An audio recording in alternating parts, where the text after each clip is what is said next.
And if you have any question, please put it in the chat. We will have a Q&A section in the end of the session with our honored guest. Our guest is really a leader in that space. So we really would like to welcome him in a few minutes. Otherwise, my name is Rudy Shoushany. I'm the host, founder of Dxtalks. My specialization is ICT governance, cybersecurity, digital transformation, and FinTech space. Don't forget, we will be posting our WhatsApp group, and if you want to join it, and also our social media. So please do join. Also, if you like to receive certificate of attendance, we'll also post the link in a few minutes. So we are celebrating, always in celebration mode, our 130K views and viewers on YouTube. So we have people coming from here and people coming from YouTube. So we will be taking questions from all our social media, LinkedIn, YouTube, and of course here, as the guys are exchanging also contacts. Please do share your contact for connecting and networking. This is the most important part in this group, is to really network. So those are our partners, and we are growing. And I can see Ahmed Manzoor from Pakistan Blockchain Institute, one of our leading partners, and hopefully more to come soon on that perspective.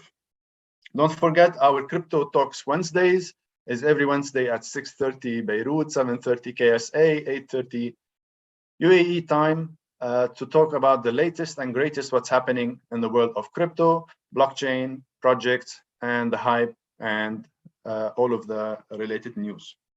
So we also have introduced a digital transformation masterclass. This is an intro to digital digital transformation masterclass. Sorry for that. It's going to be for free. I'll be handling the digital transformation part. We have Christoph Zerbi, who will be, giving us introduction to artificial intelligence, and Ahmed Manzoor, who will be giving us also blockchain part of the digital transformation masterclass. So it's going to be a beautiful training in the end of the month. So do register, and definitely we will be posting all of those links in a few minutes. So let me welcome my host, my guest actually, Dr. Oriol Caudevilla. He's the co-leader of CBDC and financial inclusion working groups at the Global FinTech Forum GIFT. I know he's a leader in the FinTech space, in the CBDC space, ruling the world from east to west. He's based in different geographical areas, and thank you for being with us. I think it is very late for you, so also thank you for that. And I would like to welcome you on this platform, and would love if you also introduce yourself, and we will proceed from there. Sure. I mean, thank you very much, Rudy, for having me here today. Actually, it's the second time that you invite me to your show, because I think it was in May you invited me to participate in a fireside chat / panel alongside some fintech leaders on this topic from a different perspective, but same idea. And today I'm back here to discuss this topic just with you and with all the attendees, of course. Well, basically about myself, as you mentioned now, I'm a co-leader of the Financial Inclusion and CBDC and Blockchain working groups at the Global Impact FinTech Forum, which is a Singapore-based think tank, but which has a global reach currently. Aside from that, I'm also advising a few fintech companies from Hong Kong, Europe.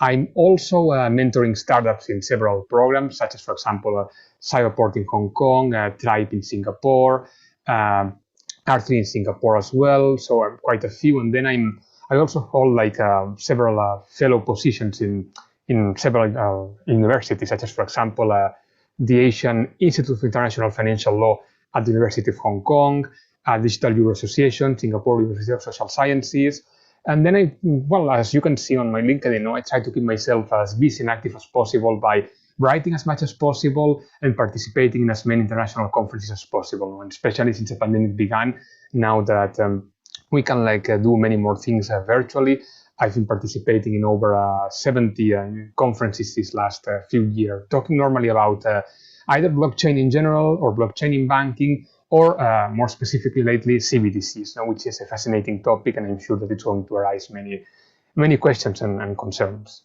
Yes, indeed. And I think it's, the latest hype in the world today, aside from crypto and Bitcoin, I think the CBDC is one of the most, hyped topic also. And that's why I think we are here, and that's why I think you are here. And the first question, just to set the mood, what is CBDC, if you'd like to, explain it in simple terms, because we don't want to go into that, technical terms, which gets people lost. That's the most important part. This is our role, I think, and you're one of them, to try to simplify today all of these technical terms and the blockchain and how it works and what's so on. So what is your definition of the CBDC? What is CBDC from a user's perspective? Will it have an impact in the world? Let's go into those, and then we will definitely jump into more. Sure. Well, I mean, to make it simple, I would say that a central bank digital currency is actually defined by its very own name. It's a currency issued by a central bank, therefore it is legal tender, and at the same time it's going to be digital. I know it sounds obvious, but I mean, actually it's not that obvious, because I mean, people try to compare CBDCs with cryptocurrencies all the time. And as you can see, the concept is actually very different in many different ways. So to me, I mean, the idea of a CBDC is nothing else but a digital form of that euro, US dollar, or yuan that we already have. So it's basically put that into like a digital version. It sounds very simple, but it's not that simple, because unlike traditional coins and notes, which, as you know, are like minted and printed and that's all, CBDCs are actually, by its own very definition, programmable money, which means that central banks are going to be able to add or remove certain features from those CBDCs depending on what priorities those central banks have. So, I mean, for example, now I'm going to try to make it as simple as possible, but there are like several possible motivations behind CBDCs. I mean, a central bank may be interested in issuing a CBDC because they want, for example, to promote financial inclusion, to try to fight against privately issued stable coins, because they want to prevent financial crime much more efficiently, because they want to replace physical banknotes. I mean, there's like a myriad of reasons behind a central bank issuing a CBDC. So that's why one CBDC will not need to look like another CBDC at all. I mean, for example, digital yuan, despite being a CBDC in the future, may not look at all like, for example, the future digital euro, and so on and so forth. So I would say that that's like the general idea in a few words. Yes, and that's very good definition, just to try to simplify it to our audience, and thank you for that. But can you give us a very specific, because today the hype is on crypto, Bitcoin, and Ethereum, and trading and making money, and that's the only thing people are interested in, whereas the technology by itself is what's actually triggered CBDC. Do you mind also giving us a small comparison between the traditional CBDC and the traditional crypto coins or digital coins? Sure. I would say that those are like two completely different ideas in many ways. I mean, as I said before, CBDCs are issued by a central bank because they are issued by a central bank, therefore they are legal tender per se, which means that they are like as centralized as anything can be, because it's as centralized as the legal tender that we already have, but even much more controlled, in the sense that central banks are going to be able to control much more efficiently all the flow. They're going to be much more capable of tracking, let's say, who pays what. So in that sense, you can easily see it as centralized as it can be. Whereas cryptocurrencies are, by its own very definition, like the opposite. Cryptocurrencies are the flagship of this movement known as DeFi, decentralized finance, whose like main feature is precisely the fact of being decentralized. So as you can see, first of all, when it comes to the rationale or the purpose behind both, you can see that that of cryptos is actually very different from that of cryptocurrencies. But then if we dig a bit deeper, we can also realize that there are many more differences. For example, also the fact that the practical use that you can make out of both of them is to some extent quite different, no? Because CBDCs being legal tender are going to be basically used for the same purposes that we currently use fiat money. We're going to be using CBDCs for making and receiving payments, to get our salary paid in a CBDC, etc. No? And if eventually deployed in our respective countries. Whilst when it comes to cryptocurrencies, you can of course use cryptocurrencies to make payments. That's possible. No, it happens in many places. But cryptocurrencies are, or at least have been so far, more focused towards the idea of investment. It's what you said before, Rudy. Many people, when they talk about cryptos, they are not so interested in this idea of making and receiving payments, but they are more interested in the idea of using cryptos as an investment asset class, to the point that many jurisdictions actually considers cryptocurrencies not as an actual currency, but as a commodity. So that's why, as you can see, it's not just that the purpose is different, it's also the fact that the way you can use both of them is to some extent quite different, even though there might be overlaps, but generally speaking, it is different. So I think those would be like two main differences between the two of them. But at the same time, I don't mean by that that we just see differences. From a technical perspective, there are like many similarities between CBDCs and cryptos.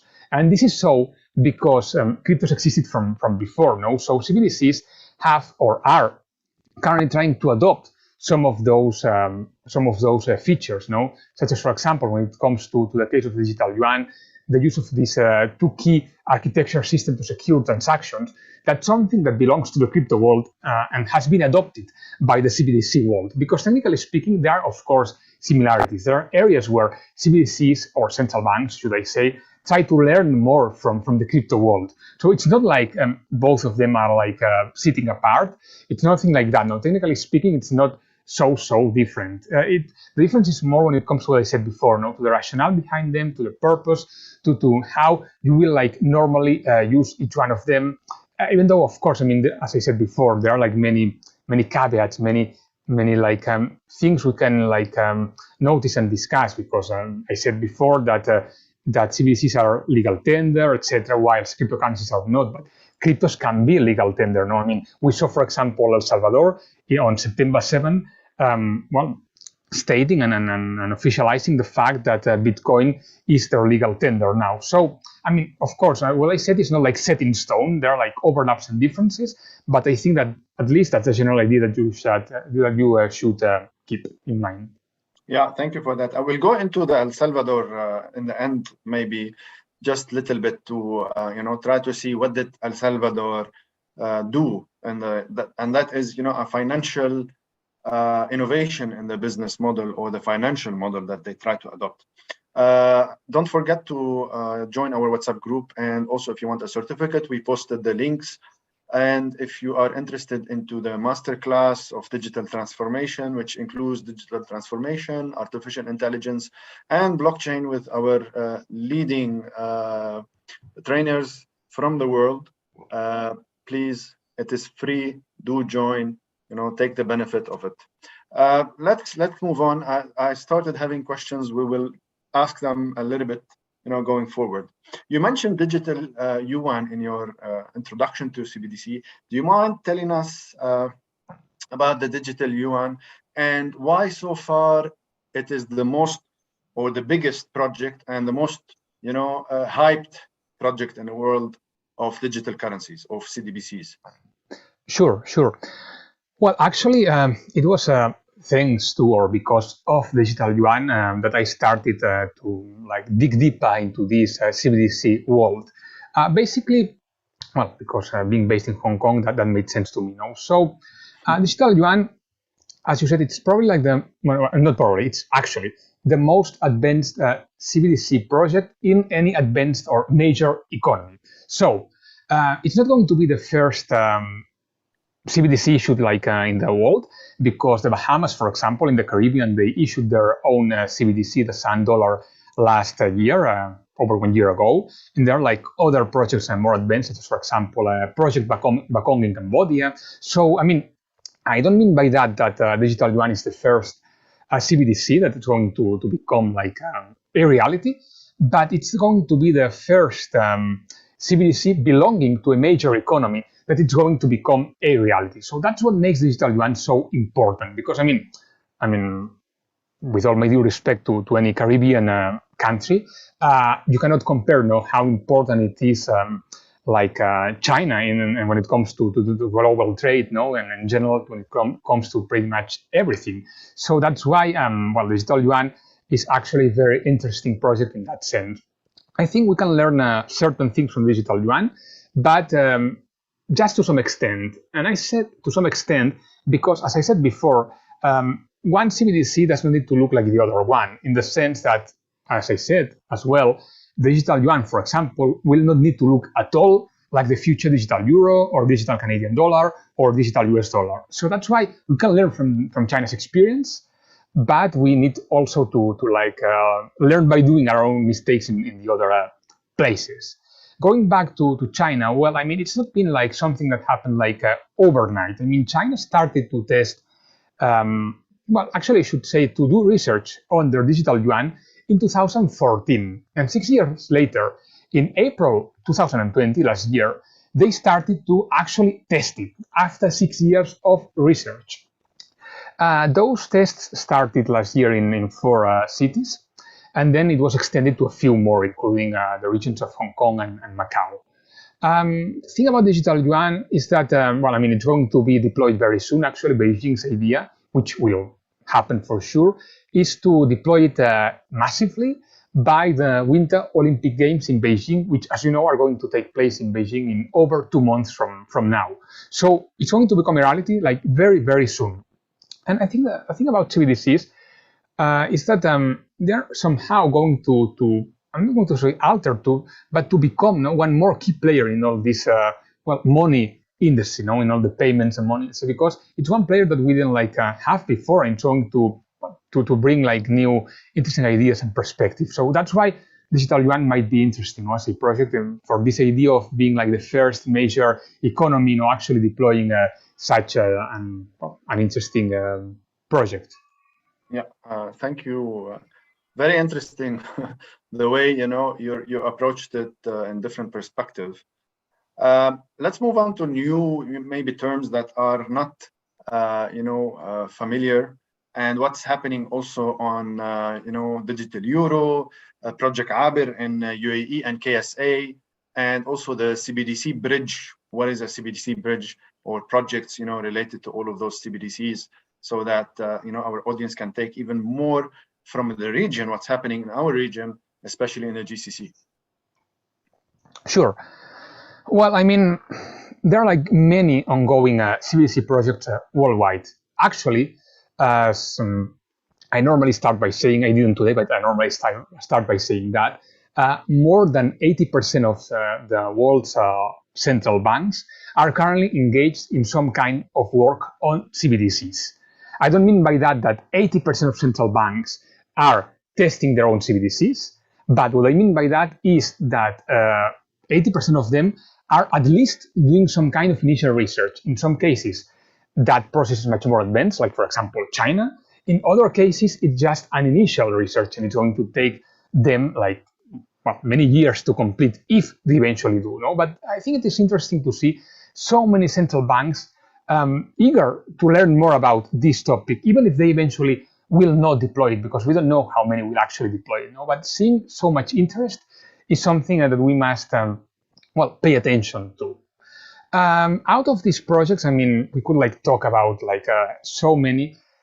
I think it is important to talk, for example, about Project Aber, which you just mentioned. Project Aber was actually a project which took place in Saudi Arabia and the United Arab Emirates. It was a wholesale CBDC project because most of the projects that we are mentioning are actually retail CBDC projects. I guess we're going to get back later to this difference, but I'm just going to point this out now briefly. So basically, this project Aber was designed to analyze whether issuing a wholesale CBDC between the central banks of Saudi Arabia and United Arab Emirates was technically feasible, and whether it was interesting or not to use blockchain to do so.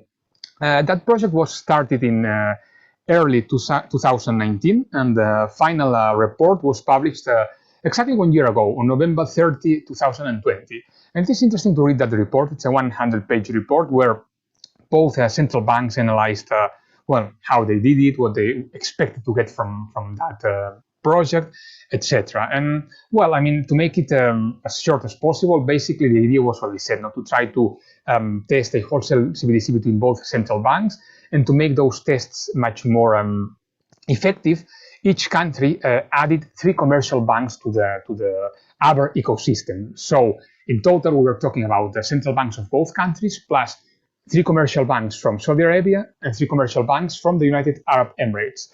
And the conclusions were actually very positive. I mean, it was concluded that it was possible to issue a wholesale CBDC between both countries, and it was also concluded that using blockchain to do so was actually not just possible, but even advisable. It was a great idea. So that's a project that you should check if you are interested in learning more about that. Then there is, of course, the CBDC Bridge project in Hong Kong. It's actually quite interesting to talk about Hong Kong because Hong Kong's monetary authority is currently involved in 3 CBDC projects.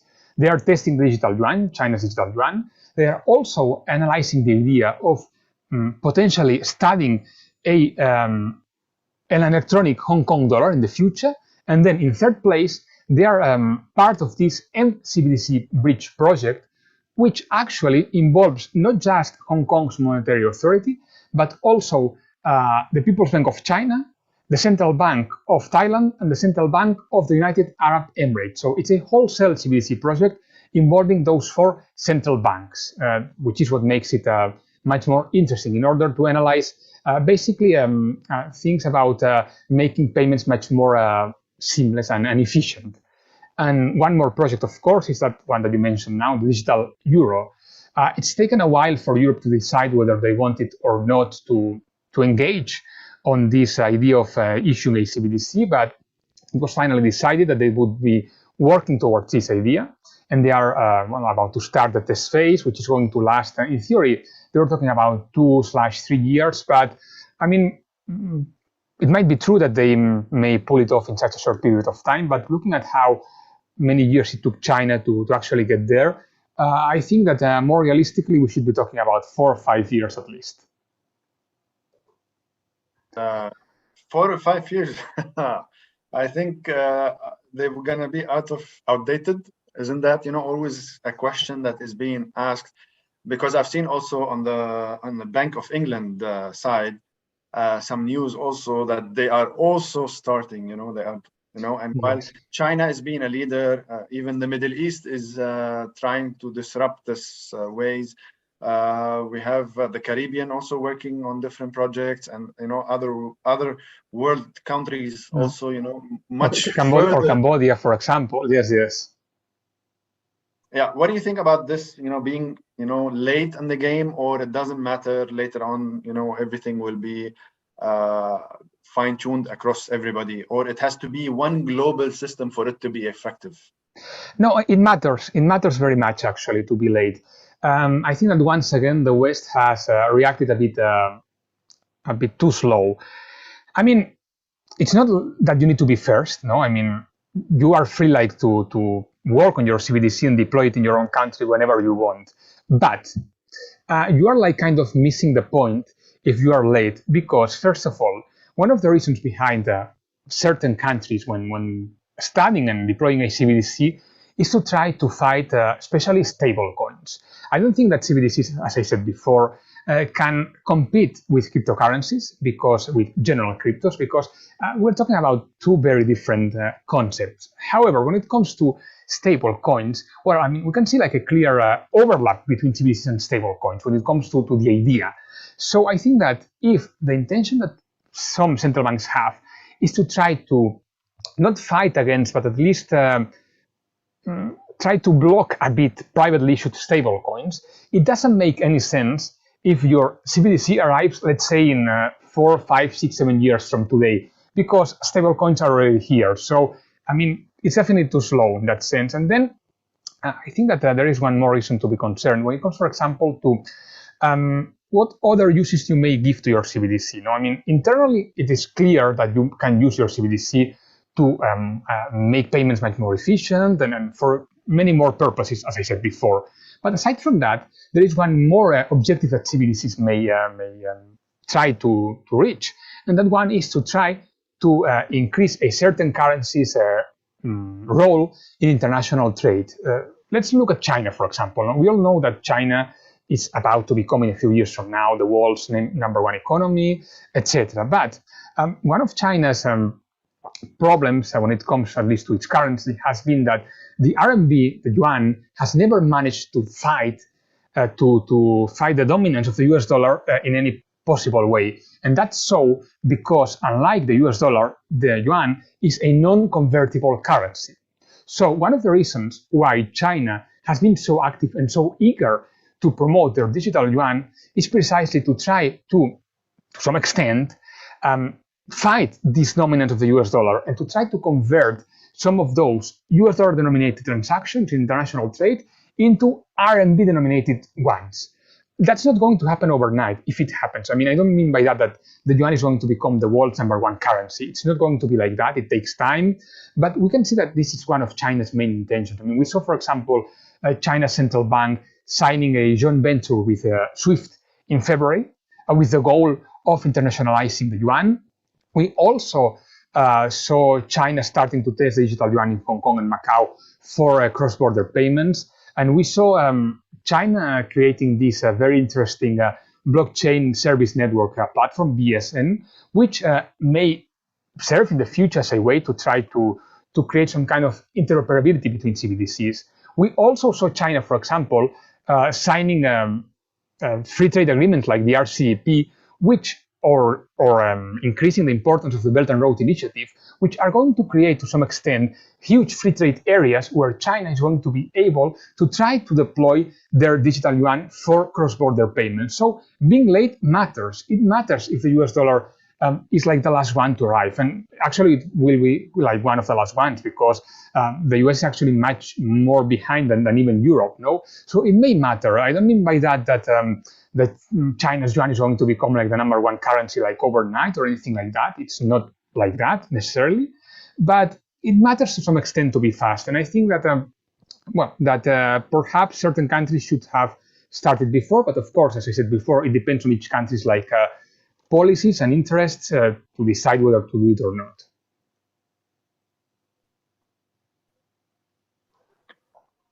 Yeah, very interesting point of view. And we've got more questions, and this is great. We'll get them, and we'll start getting them one by one after this question, and then we'll go for the audience question. Thank you, Sharbil. Thank you, Jamal. Thank you, Mazen. Please stay with us. I'm going to jump to the traditional banking systems and the CBDC today. Is there any point of view or that you can put into perspective or add value to this point regarding where some of the banks are really continuing to be traditional regardless of any digital aspect? Well, I know there's been like much concern about what role traditional banks are going to play in a future where CBDCs become massive, if that happens, or massively used, should I say. But I don't think that should be an actual concern. And this is so because, I mean, it is true that theoretically speaking, it would be possible for central banks to issue that CBDC directly to the public at large, like by skipping the role of commercial banks. No? So that direct interaction between central banks and end users and the general public is possible theoretically, but I mean we need to be realistic, and it's not just some random thought of mine. I mean it's what we see from all those tests and projects that we mentioned before. All these projects are actually testing a hybrid model where the central bank is going to issue the CBDC to the intermediaries, that is the commercial banks, and those are going to issue the CBDC then, like as a second level, to the public at large. So commercial banks are not going to disappear. It wouldn't make much sense for a central bank to deal directly with the public at large and thus skip commercial banks. It wouldn't make much sense, I would say, for two reasons. First of all, because central banks have like other concerns and roles and purposes rather than just trying to merge the roles that commercial banks do. I mean, central banks are there for something else, no, than interacting with the public, no. So it wouldn't make much sense. It wouldn't be efficient for a central bank to do so. And secondly, by doing so, commercial banks would be kind of destroying their commercial bank system, the commercial bank system of a country, of a certain country. So no one is interested in doing so. So that's why I don't foresee any kind of revolution in that sense. I simply think that commercial banks will need to adapt, but not just to CBDCs. Commercial banks will need to adapt to technology in general. They need to become much more tech-oriented, and also to many more phenomena, such as, for example, cryptocurrencies. I mean, I don't say by that, no, that all of us are going to get our salaries paid in cryptos or pay everything in cryptos. I don't mean that. But at the same time, it is undeniable that money is not just, or money nowadays doesn't mean what it used to mean like 20 years ago. Money right now is much more than a fiat currency, you know, or should I say, much more than a physical fiat currency. You know? I mean, it also includes, or will include CBDCs, but it also includes all this whole crypto world, including stable coins. So that's why banks will need to adapt, and not just to doing their operations virtually. You know, that's why we are seeing this rise of virtual banks, but also to this whole idea that they need to offer much more than what they did before. And we're actually starting to see that in certain places. I mean, for example, in Singapore, DBS launched that crypto exchange, and much more banks are like open-minded towards these new ideas. No, because I mean, people are actually like changing their mindset. So I think they will need to adapt, but I don't foresee like any kind of revolution or them disappearing. It's not about that, at least to me.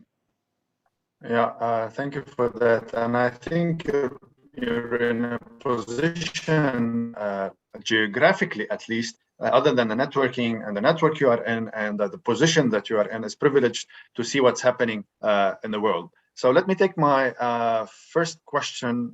Sherbil, if you would like to ask it live, please open your microphone and then go ahead. And then let me remind you to join our WhatsApp group, and of course, also for the certificate of attendance, if you may request one.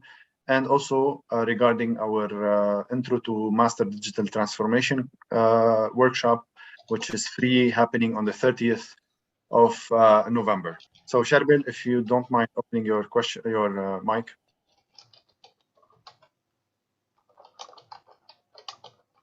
Okay, I'll ask the question on his behalf. How is using CBDC different from electronic payment using normal currencies? That's actually a very interesting question that many people ask me all the time.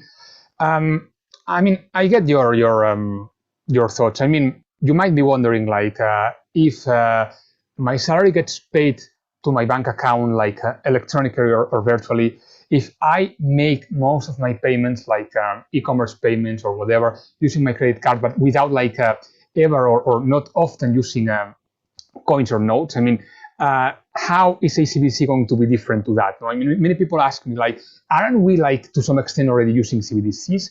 Well, the answer is no, it's different. Even though for you as an end user, it's not going to make initially a huge difference, it is different, especially from the macro perspective, from the central bank perspective. This is so because, I mean, while real central bank money is a component of the monetary base and therefore a liability against a central bank, those payments, that money that we use digitally nowadays is like nothing else but credits and debits between two providers. For example, our credit card company and the merchant. So this is why it's so that for you as an end user, it's not going to make much difference to make a transfer like from your bank account to another bank account using a physical real or physical dinar or physical euro, or doing a CBDC. But actually, I mean, when you look at what you're actually doing, like from a macro perspective or from an economic perspective, there is a difference between, because in your case, what you're doing is, well, as I said before, no, I mean, it just represents like debits and credits between two providers, whereas a CBDC will be central bank money. So there is a difference, even though for you as a user, it will not be that noticeable in that case. So, yeah, thanks. I'll take Mazen, if you like to open your mic, or I'll ask it. It's okay. It shouldn't be one-to-one question. I'm open to conversation, so everyone can put his perspective in the topic. My concern is that CBDC and crypto like complement each other. What we get an advantage from one, we got a disadvantage in the other.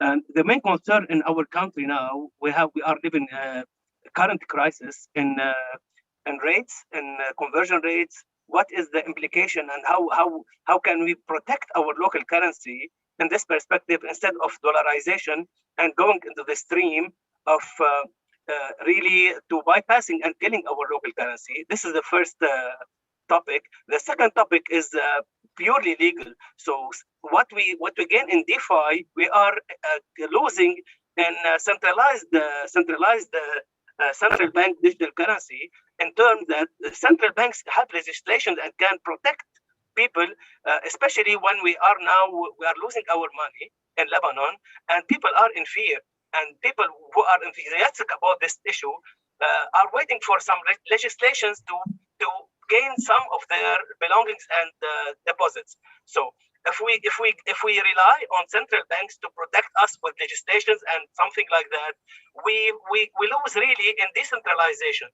And even in this decentralization, we are in a region really governed by trafficking, by selling drugs and weapons, and you know that United States is fighting the transfers of money, and they need really are putting some stress to control and track every single transfer that coming for funding some terrorist groups like ISIS, like other groups in Yemen and everywhere in the region. So our region is really in perturbation. We cannot really compare to America or Europe or even Africa or even Asia. So we are governed in a perturbation groups that are really can somehow be crippled to work like it should. Okay, thank you, Mazen, because I'm going to follow it by another question, which is very similar, also from Jamal Fattah, which says banks and central banks have failed in many countries. Why should people and business still trust them with their money? And what should they do to rebuild that global trust on a global perspective, not just local? Well, I think those are like fair questions, but at the same time, it is true that they may have failed. But at the same time, what's the alternative? No, I mean, that's the thing. I think we need to be realistic. So I know that many people are talking about this case of El Salvador, which is, of course, interesting as a lab case.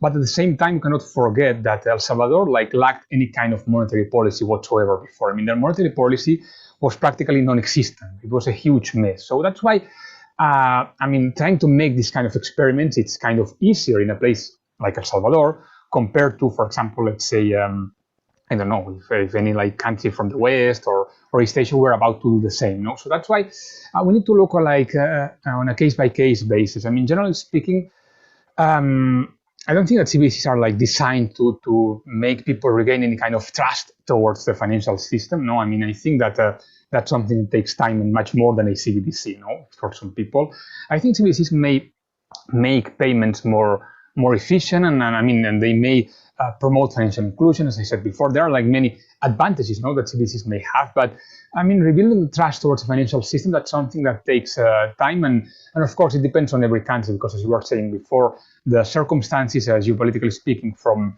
a country compared to another one are not the same. So that's why trying to compare how a CBDC will affect countries in general. That's not fair in the sense that it's not going to affect every country in the same way, because all countries are different. So that's why, I mean, it's difficult. It's difficult to say in the same way that I think it was Masen who said before that CBDCs will complement cryptos. Well, I mean, once again, yes and no. I mean, it's going to depend on each government. I mean, in some cases, it's actually the opposite. For example, if you look at China, China is promoting its own CBDC digital yuan whilst being very tough on crypto. So in that case, they're not seen as a complement rather than the opposite, no? So I think it's going to depend to each country, and it's kind of difficult to make any general statement. No? I mean, we can just talk about general ideas. I mean, generally speaking, in the area of monetary policy, CBDCs might be beneficial. No? I mean, they may allow monetary policy to break below the ELB, no, the effective lower bound,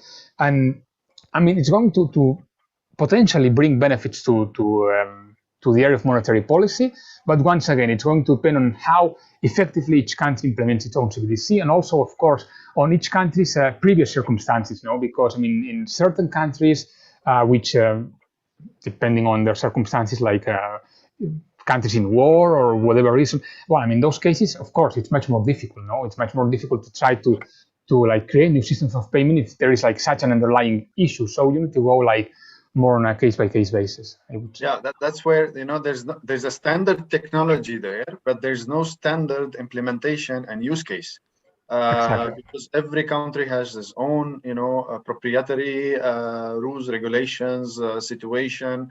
You cannot take a CBDC implemented in Europe versus CBDC implemented even in China, or implemented in the US or in UAE, or I don't think, but that's going to be a problem in the future in the end, because we have CBDC now, and then it's a more of one-to-one between two different countries, but there's no gateway to try to bridge all of these. That was the bridge that you were possibly talking about. Yes. But because it's not built on a standard format, standard a language or standard APIs, because this is, in the end of the day, it has to be an API driven. Even if it is on a blockchain, you need to open it using a blockchain APIs or bridges or chains, as we say.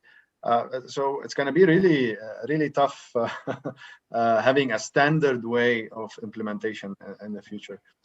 Yes, actually, sorry. Allow me to clarify something. Yes. Regarding trust, let me put it in a question. Do you trust more? Do you mind asking the question, Mazen? Yes.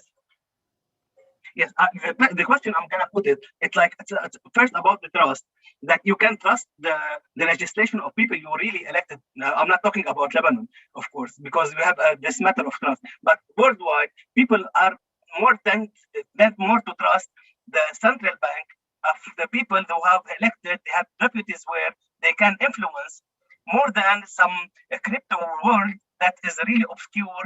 We have names. We have Bitcoin that is created from someone we don't really know, and we have some new cryptocurrencies that are created like fake, and we have too many frauds. I'm not talking about fraud. I'm talking about trust. The second thing is about culture. Our countries are more tending to use cash and hide cash under their pillows, which really somehow help some people to save their money on deposits in our crisis. So people are really not in culture in our country, are not really tending to like used in Singapore or China. The third comment is about United States and China, which are the biggest economies in the world. They are fighting crypto. The head of Treasury in the United States is sending warnings over and over again, and even the China is starting a fight. It's really a battle against crypto, and even in Australia. And we are seeing this trend going back in Europe and somehow to United Kingdom. So I agree with you that central banks and governments fight this world of crypto and decentralized financing, where they cannot control terrorism, trafficking, and everything. So what I said, they complement each other. It's not in the same quadrant. They are really in the opposite and fighting each other. But one thing. Please notice, I didn't say that central banks are fighting cryptocurrencies. I said that depends on each central bank. I just gave you some examples of what China's doing, what another countries doing, but we cannot like generalize and say that central banks fight this or don't fight that, or they make mistakes. It's all about the central bank. It's what I said before. I mean, you cannot like compare the circumstances in your country with your neighbor and the other neighbor. It depends on everyone. And going back to what Rudy said before about this lack of interoperability, I think that's because the key in this whole area is precisely that idea of interoperability. I mean, it's not going to make any sense, the idea of creating and deploying a CBDC for cross-border payments, whether it comes from China or from Europe, if you don't create like the right technical platform joined by more than one country, allowing you to make your CBDC become interoperable. That's what China started to try to do with its BSN. But of course, I mean, we don't know whether this interoperability will actually come or not. So that's one of the big like questions that remains when it comes to what will happen with CBDCs in the future. Yeah, thank you. I'll take a question from Mohammed Haili. Good evening. Actually, I have an observation more than a question. First, when we talk about China, just to point out that yuan joined the special drawing right as one of the major currencies consisting the special drawing right, and it become tradable, but it is not a currency that is in demand to be held by central banks as part of its hard currency reserve. On the other hand, I think we did not emphasize the decentralized nature of central bank digital currency, that's the only thing it has in common with cryptocurrency. That decentralized nature is very important. Why? It kind of steals the power away from central banks, and it makes it very difficult to control monetary policy. On the other hand, currency is part of the sovereign identity of a nation. It's very difficult to give it up, because once you give it up and you move to central bank digital currency, it's going to be on technical issues you differentiate one currency from the other. And finally, we have to differentiate between delivery channels, the way you interface with a financial institution, electronic payments, and digital currency. The two are completely different. Today, banks use the digital technology to facilitate interface between their clients and their back office operation. We have e-wallet. It's just another way of interfacing with the client. That's not digital currency. And China today, the experience in China and the test pilot they have on central bank digital currency, even China called it electronic payment and not central bank digital currency in the purest sense of a digital currency. Okay, let me start. First of all, when you were talking about the digital yuan, the RMB in general, it's pretty much what I said before. It's a non-convertible currency, so that's one of the reasons why it's not become like used as a US dollar in international trade. No, so I mean, solving that. I mean, the digital yuan is not going to solve that, but by doing what I said before, they will try to convert some US dollar denominated transactions into RMB denominated ones, which is going, of course, to take time.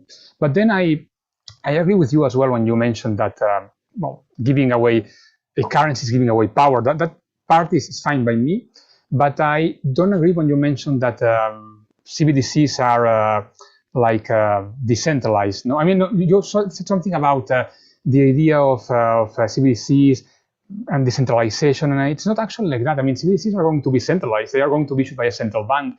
Not all CBDCs will use blockchain, or at least not all of them will completely use blockchain. No, so that's why they may use blockchain in some part of it, like China's digital yuan will use it just on the second level of the pyramid, but not on the first level. So that's why, I mean, technically speaking, there might be similarities with cryptos, but the idea behind CBDCs is actually that of centralization, no? Despite being technologically speaking more related to cryptos than with something else. And going back to what you said before about the wallets, well, it's true that China calls its digital yuan DCEP, but it's a CBDC nonetheless. I may follow up or not? Yeah, please. Well, when you're talking about the when I talked about the Chinese currency, when it became during Christine Lagarde's term with the IMF, it became part of the hard currency composing the special drawing rights. And today I can exchange my SDR for Chinese currency, euros or dollars or Japanese yen. So it becomes convertible, but it's not in demand for the payment of transactions like oil exporting and importing and what have you. On the decentralization issues, you know that central banks are discussing and talking and thinking about how they're going to issue central bank digital currency. Is it directly on a retail basis or a wholesale basis? Which means that they're going to issue it directly to the individual or through the banking system. And they haven't settled that yet because they want to make sure that however way they issue it, they keep control of monetary policy. If I have a digital wallet with digital currency, I can transfer to you whatever I want without going through any system.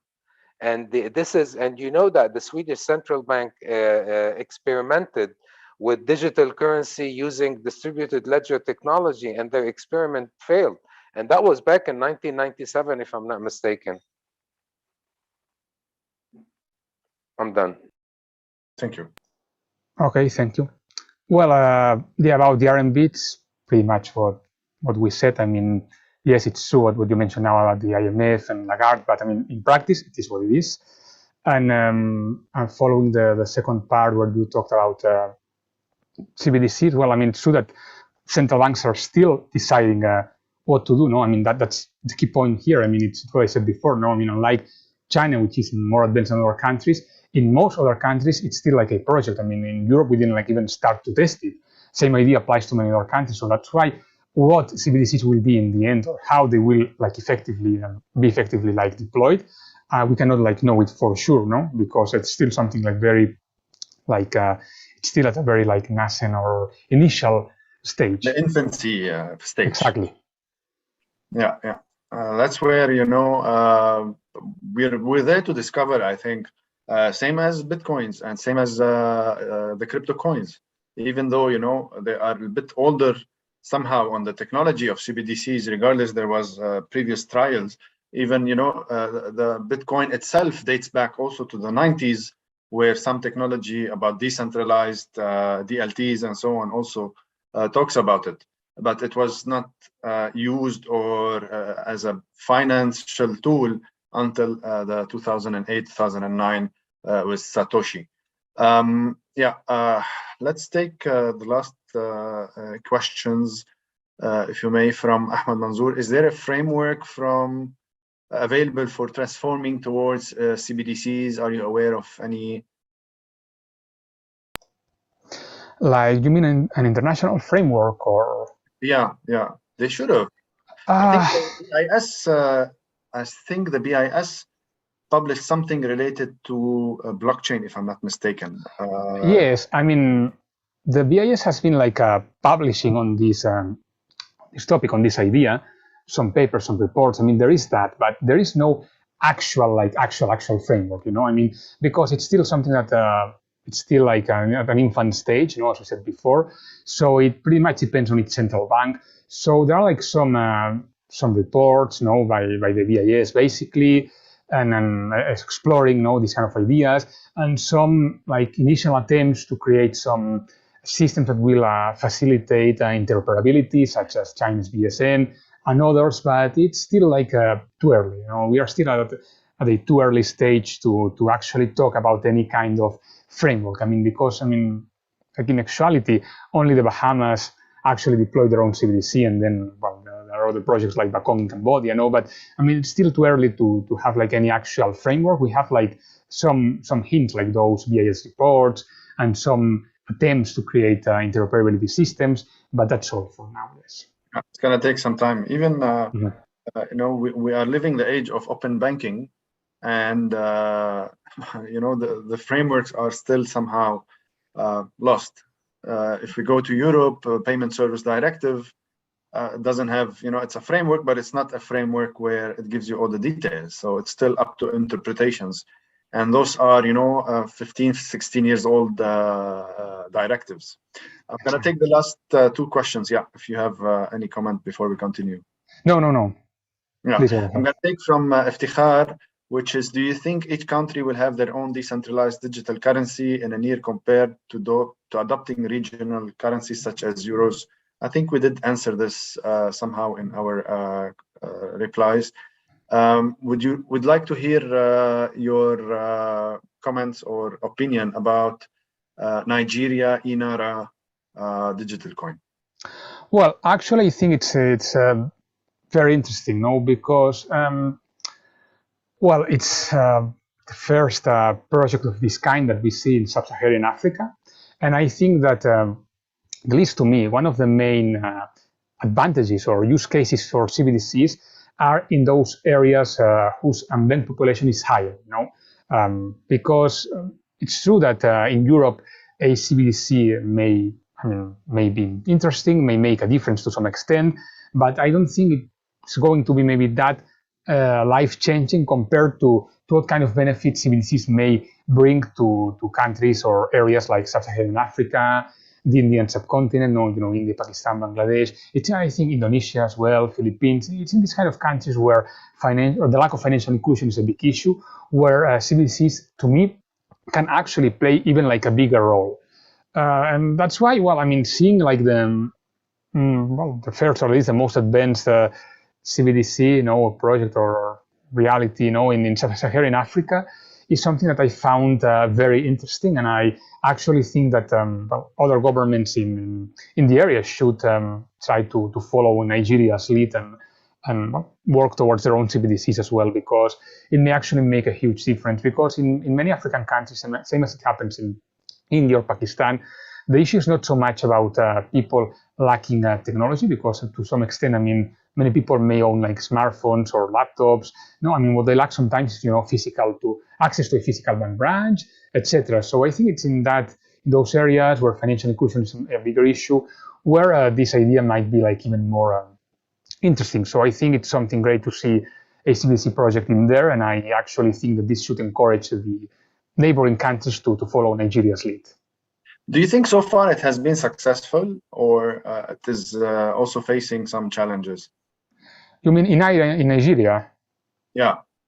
Well, I mean, it's facing challenges, of course, no? I mean, but it's hard to say. I mean, we cannot say like CBDC has been successful yet, because to be honest, we cannot say that, not even like for China. I mean, we cannot say that for anyone, no, because it's way too early. So, I mean, of course, it's facing challenges, but I mean, I'm sure that they will manage to like overcome those and eventually make it succeed. No? The idea is there, so the technology is there as well. It's not that difficult actually. So I guess it's going to work. I mean, that's my prediction at least, and I hope this actually encourages others to follow their lead. Yeah, I just want to shed a little bit on this, because my opinion is, if we look at Iran central coin, and if you look at Venezuela, because there was lack of trust and lack of support from the people, the project succeeded. There was a digital currency, but actually it was not being implemented because the people didn't adopt it. And this is where we're gonna see, I think, the failures or the success of it in El Salvador. And then this is where I want you to maybe just explain a little bit what happened in Salvador, high level. It was a different thing, and this is where today, some people are fighting it, some others are adopting it because they don't have any monetary financial system in place. So some people, find it as an opportunity. Other people, they just don't want to take that wagon. So I'll take the last comment on El Salvador, and then we will close our. If I didn't take any question from the audience, the last ones, I think we did pass all of the questions. So meanwhile, please shed some light, and then we will close our session for today. No, well, I think El Salvador's case is actually very interesting, no? I mean, because it's the first country doing so, and it kind of breaks that idea rule that I said before. No? I mean, CBDCs issued by a central bank, legal tender, whereas cryptos are this kind of new concept, like this means of payment, but basically a commodity investment asset class, a very like interesting one, reward-wise, but at the same time very volatile. So El Salvador has kind of been bolder and well, decided to do something that no one else dared to do.